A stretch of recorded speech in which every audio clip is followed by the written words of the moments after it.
You wake up. Not today, not this morning. You woke up years ago, the first time a bell rang and told you where to go. 6 years old, backpack too big for your shoulders, shoes slightly uncomfortable.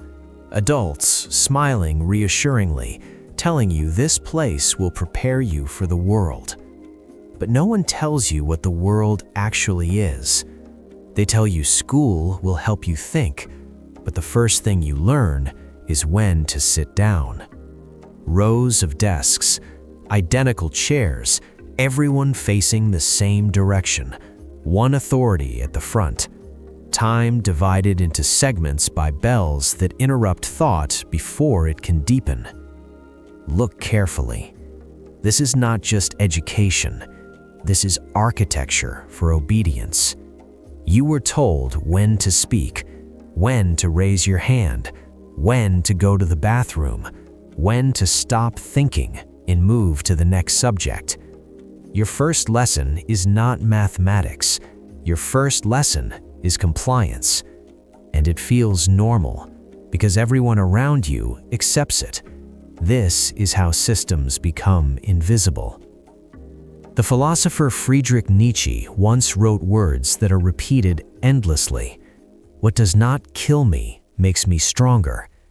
But something important is missing from the way society uses that quote. School does not kill your body. It reshapes your mind, not through violence, but through repetition. Day after day, year after year, you begin to internalize a pattern. There is always someone above you who knows the correct answer. Your role is to reproduce it, not discover it, not challenge it, just reproduce it. This is why the classroom looks strangely similar across the entire world. The design is efficient, industrial, predictable, almost an ideal, because that is exactly what it is, a factory of conformity. Millions of children entering buildings every morning, believing they are being prepared for freedom, while actually being trained for structure, hierarchy, and approval. And here's the most powerful part of the system. No one involved necessarily intends harm. Teachers believe they are helping. Parents believe they are giving opportunities. But systems do not require malicious people to function. They only require people who accept them. And so, the first transformation begins. A child who once asked why about everything slowly learns a more useful question. What answer does the teacher want? And the moment that shift happens, the system has already begun to work. Now let us inspect the hidden curriculum. You think school teaches subjects, mathematics, language, science, history, but that is only the visible layer. Beneath it exists something far more powerful, a hidden curriculum. One that is never written in textbooks, but shapes the mind permanently. In mathematics class, you learn something very specific. There is one correct answer, and someone else already knows it. You are not rewarded for discovering new ways to think. You are rewarded for arriving at the expected result. Correctness becomes obedience disguised as intelligence. You stop exploring numbers. You start chasing approval. In language class, something similar happens. You are told how to structure your thoughts, how to write in the right way, how to interpret a text correctly. But notice what disappears: your voice. Gradually, expression becomes standardization. Communication becomes performance. You learn to write not what you truly think, but what will receive the highest grade. Then comes history, a fascinating subject that could teach you how power operates in society. But instead, it often becomes something else. narratives of winners, important dates, official stories, heroes who justify the present system. Rarely are you taught how power preserves itself. Rarely do you learn how dissent is silenced. Rarely do you analyze who writes history and why. Because questioning narratives can destabilize authority, and systems prefer stability. More important than any subject is the structure itself.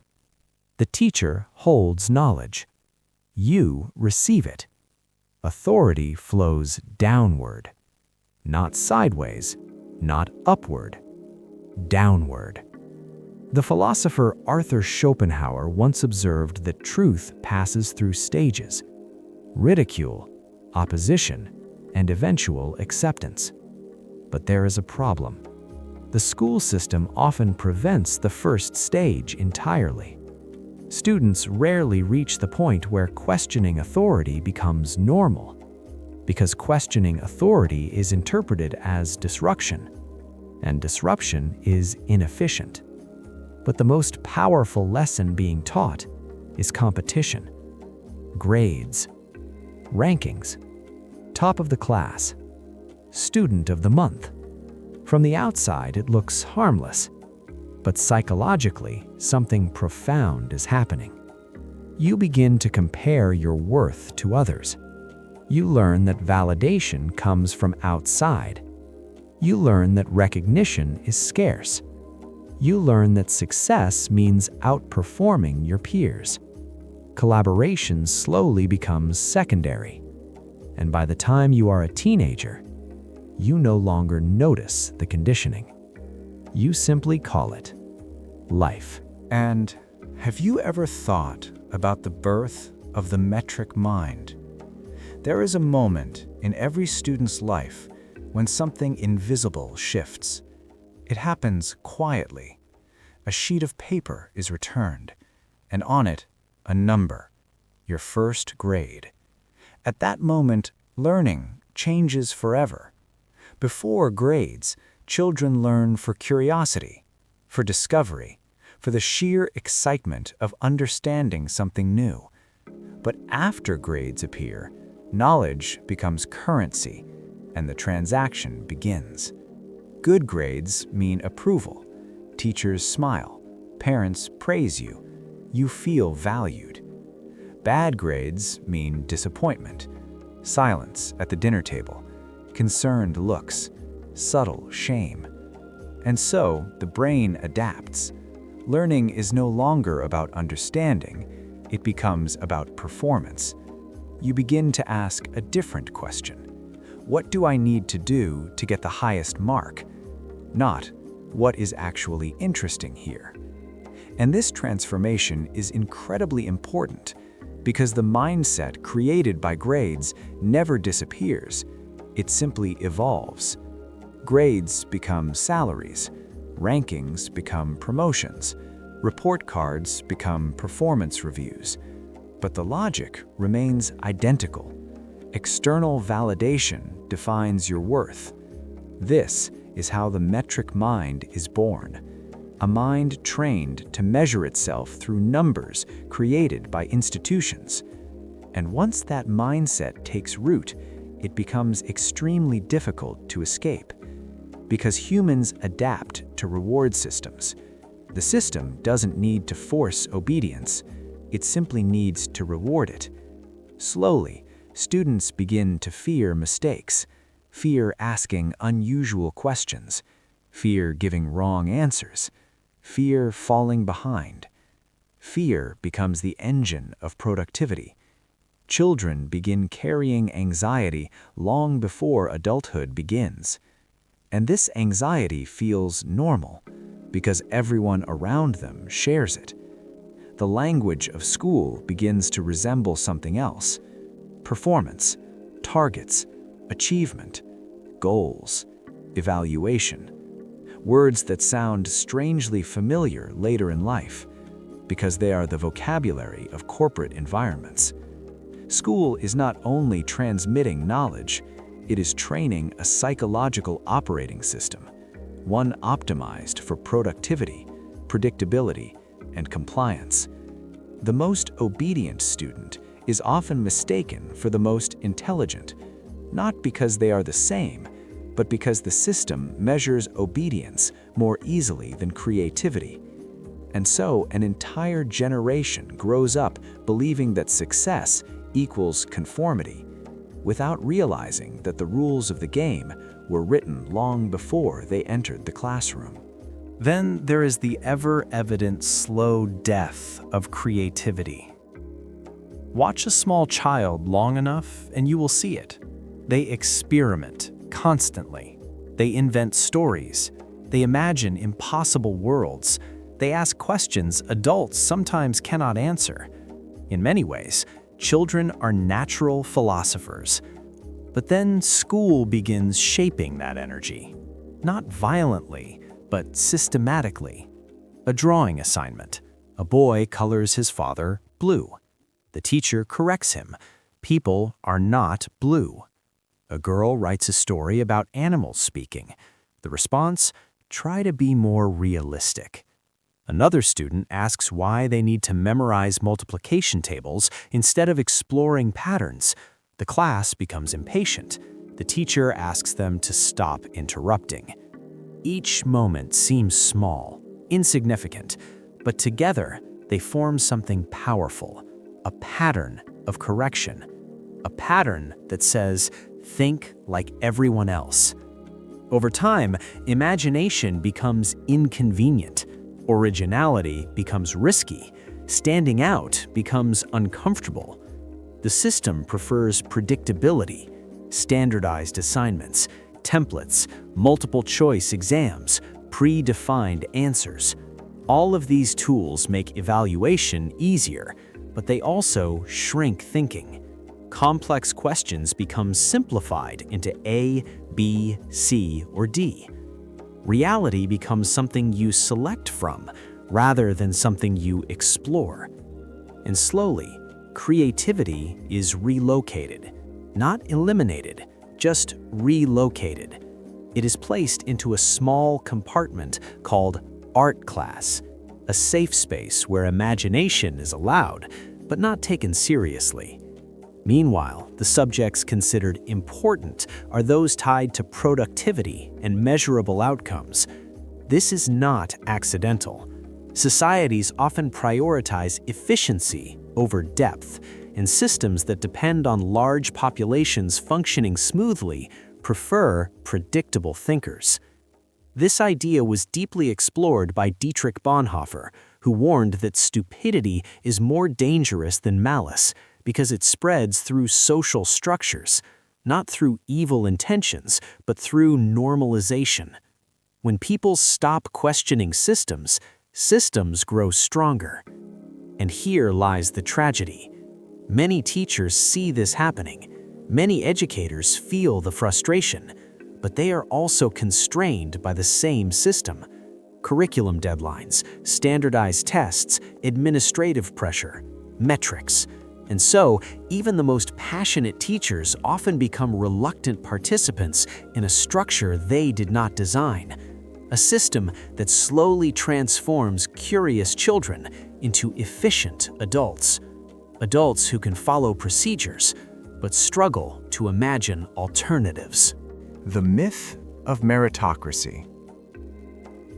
One of the most powerful ideas taught in school is also one of the most comforting. If you work hard, you will succeed. At first, it sounds fair, encouraging, motivating. But reality is more complicated. Not every child begins the race from the same starting line. Some arrive at school hungry. Some arrive supported by parents who can help with homework. Some grow up surrounded by books. Others grow up surrounded by survival challenges. Yet the system evaluates them as if they were equal. The same exams, the same expectations, the same timeline. And when results differ, the explanation becomes simple. Some tried harder than others. But this explanation hides structural inequality. Access to better schools, safer environments, more resources, better health care, stable housing. All of these factors shape academic outcomes long before effort enters the picture. Yet the narrative of meritocracy persists because it serves an important psychological function. It makes the system appear fair. And if the system is fair, then failure must be personal, not structural. This belief becomes deeply internalized. Students who struggle often begin blaming themselves. Students who succeed often assume they deserve their position entirely. Both conclusions reinforce the system. And this logic continues into adulthood. Corporate life mirrors the same narrative. If someone is poor, they must not have worked hard enough. If someone is wealthy, they must deserve it. But reality is far more complex. Opportunities are unevenly distributed. Networks matter. Starting positions matter.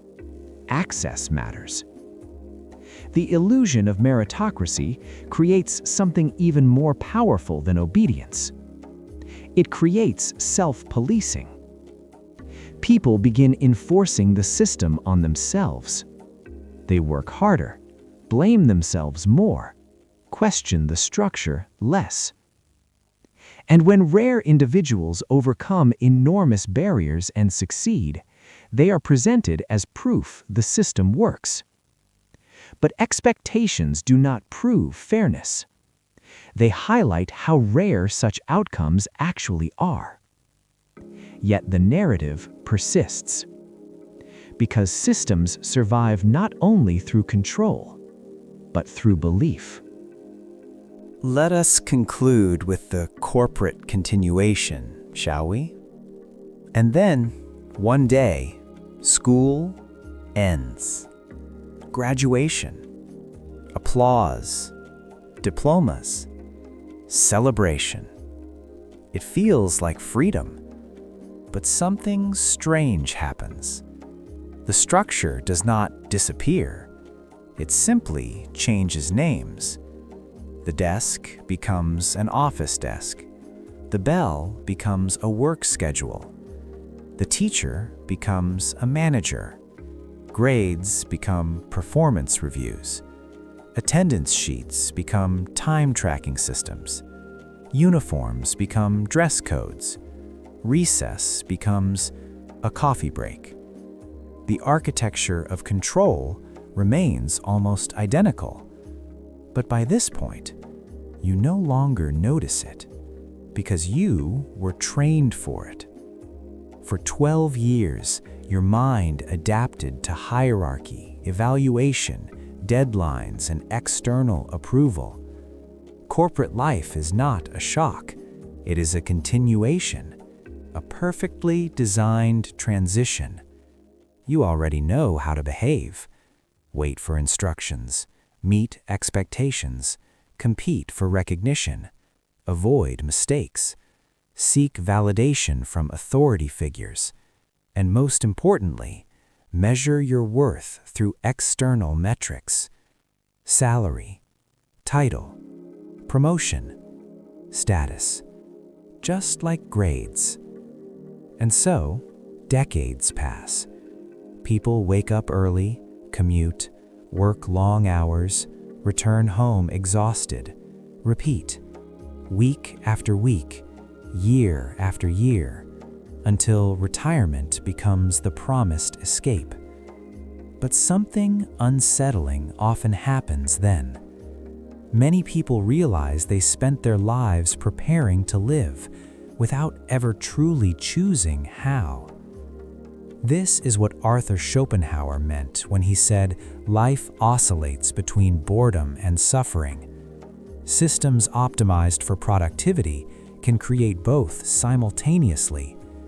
And the most fascinating part of the cycle is this: people who lived inside it often defend it, not because they are foolish, but because questioning it would force them to confront decades of unconscious conformity. And so the cycle continues. Parents send their children into the same system, believing it is the only path available, believing it offers opportunity, believing there is no alternative. But once you begin to see the pattern, you cannot unsee it. The real question becomes, if this script was written for you long before you were aware of it, what would it mean to write your own? And maybe the most unsettling realization of all is this: waking up is not comfortable, but it is the first step toward freedom. If you've started seeing the system differently, you're not alone. Because the moment you question the structure is the moment you begin stepping outside of it.